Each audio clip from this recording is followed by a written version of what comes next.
we are back, and now joining me on the line, it is an honor, a privilege, one of my favorite musicians and one of my all-time favorite bands.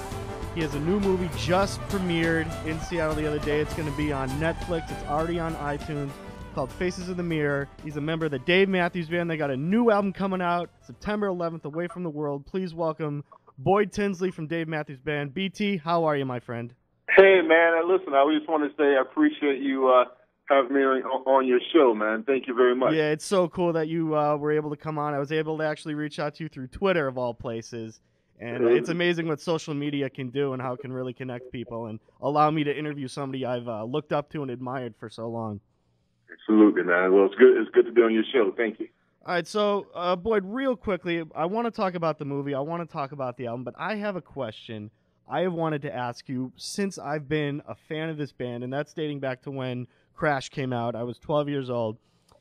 You were a member, you started the Boyd Tinsley Band. What made you realize that Dave Matthews Band was the perfect fit for you? That you realized, you know what, this is something I want to get involved with, and I want to work with these group of musicians? You know, I mean, it was, I had been in the Boyd Tinsley Band. We formed that probably about 5 years or so before D&B. And, I mean, that was the first time that I was in a band playing lead violin. So it's kind of like, you know, that's sort of like where I came up in that. That's sort of where I sort of learned to do what I do now. And so that was just like, it worked out really well. You know, it was just, you know, I think at that time I was ready to do something different.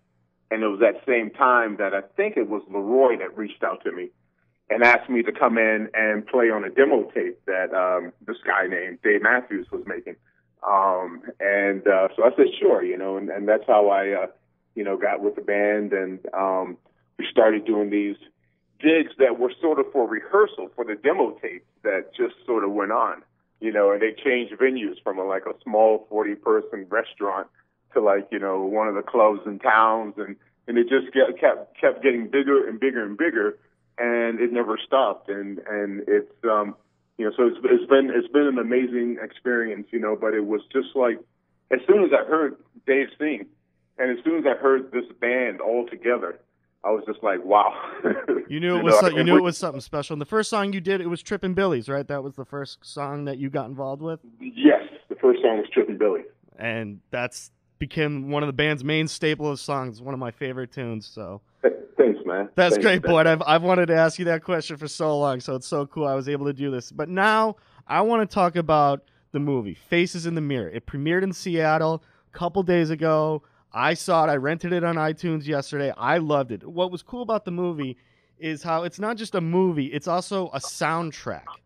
It's almost like you're listening to an album, but you have a movie that goes along with it. And it's such a cool concept. What made you want to do this movie, and how did you? I understand music is your life, but what was the driving force that put those two together? You know, to me, it's just like I love movies that make me feel something emotionally, and to me, it's just like I feel that mostly when the music and what's going on screen are just expressing the same emotion, the same feeling, or speaking the same thing, and that's what I wanted to do in this movie. You know, I wanted to have a movie where the music and what's on screen just spoke the same emotion, because I wanted it to be more of a felt experience, you know, an emotive experience rather than just a watching experience. And so, yeah, there's music throughout the whole thing, and music in a lot of ways sort of tells a lot of the story, because there isn't very much dialogue. There is some, you know, but a lot of what we are, the story is being told through the music, and it's also being told through the eyes and the faces of, you know, particularly the lead character, and also just their amazing visuals. And it's a very dreamlike movie, and it's just very beautiful. And it's more of it's just like I call it an emotional roller coaster ride, because every scene takes you to a different place, and it's all connected, and it's just it's a very fun movie to watch. Yeah, I enjoyed it, and you're exactly right. When I saw the movie, my first reaction was, this is like a dream, because people have a lot of messed up dreams and they want to try to interpret it, that sort of thing. And this reminded me of like some sort of crazy dream I had that I can't describe it, but there it is on screen. And you did that, and then you put it together with the beautiful music that you create. And I understand you, Dave did a track with you, and Fonzie, you guys did Litho Blitho, right? That's the song. Litho Blitho. Litho Blitho. No.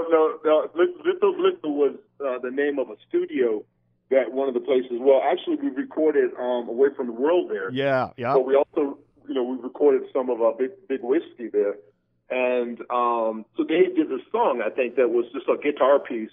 I'm not exactly sure what it was for, but. So there was this piece lying around, and I was like, "Wow, we could use a song sort of like this for the movie." So I said, "Dave, can we use this?" And then Dave said, "Yeah." And then I said, "Dave, will you sing on it?" and Dave, he did you a favor. And Dave being as cool as he is, absolutely, and Fonzie as well. I reached out to them and to other guys in the band, and they were all really, really helpful, and they were really supportive, and came out and played, and I mean it's been like the whole D&B community, from the band to the crew to everybody has been so behind us and been so supportive, and it could never have happened without. Well, what I love about Dave Matthews Band fans and the band themselves is everybody gives back, and everybody is so connected. I mean, there's thousands of us throughout the whole world, yet we all feel together, and coming together through shows, it's like a family reunion. It's such a cool experience. I've seen that, man, and it's really cool. Just like how friendships are like developed between people that just come from the shows, and it does like seem like everybody there's like a common thing to the whole D&B family, Yeah. to the point where it's like I even feel like I know the fans, Yeah, no, it's great. You guys are so interactive, and you guys have been coming to the Boston area now for, pretty much since the band's inception. What are your sort of favorite memories? You've done, 4 shows at Fenway Park. You play at Mansfield every summer. Is that one of your favorite venues to play in the summer? Absolutely, man. I mean, Boston has always given D&B so much love. So much love, man. I mean, it's just ridiculous. Well, it's a college town, and that's how you guys got started, so... Exactly. It's one of the very first places that we sort of really got into, and it's just like once y'all embraced us, you guys embraced us, and my wife is from Boston, and we have a house in Cape Cod, so I got like that heart connection to Boston too. But just the love that Boston gives to D&B is just overwhelming, and God bless y'all, and thank you very much. And real quick, before we talk, I want to get in the album in a minute, but I do want to say, has creating a film and working in that medium changed your approach to writing and performing music? And how has that influenced your work with Dave Matthews Band? Yeah, I mean, absolutely. I mean, it's just really sort of expanded my bounds of sort of creative thought, really, because I definitely am more fearless to go places musically now than I was before. I mean, in this whole process of this movie and making all the music, it was completely done in the moment on the, at that time. I mean, it's like we didn't get together and write this stuff and rehearse it. It just happened when we played it, so you had to really just sort of go and let yourself go creatively, to find this music. And that really sort of has rubbed off on what I've done in the studio and what I've done this summer on the tour. So it has been a good thing creatively. It's really just has expanded my whole creative thought. Yeah, and I got to say, too, this summer tour, I've been to 4 shows. It almost, you guys kind of took a little break last summer. It's almost like you guys have stepped it up. You guys were on fire this summer. I've never seen, the energy was just unbelievable, and the back and forth between you and Dave, and the songs, and hearing the Away from the World album songs being road tested.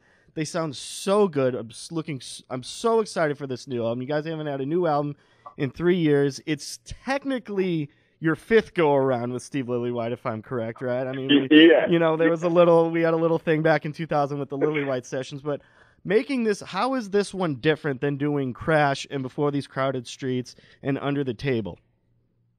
Well, I mean, one difference is that there was a 10-year break, between the last time we worked with Steve, so there was a whole like level. Even though, I mean, we've worked with Steve more than anybody, it had just been so long ago that it was this whole level of excitement. One, to be back with Steve because he's such a great producer and such a great guy.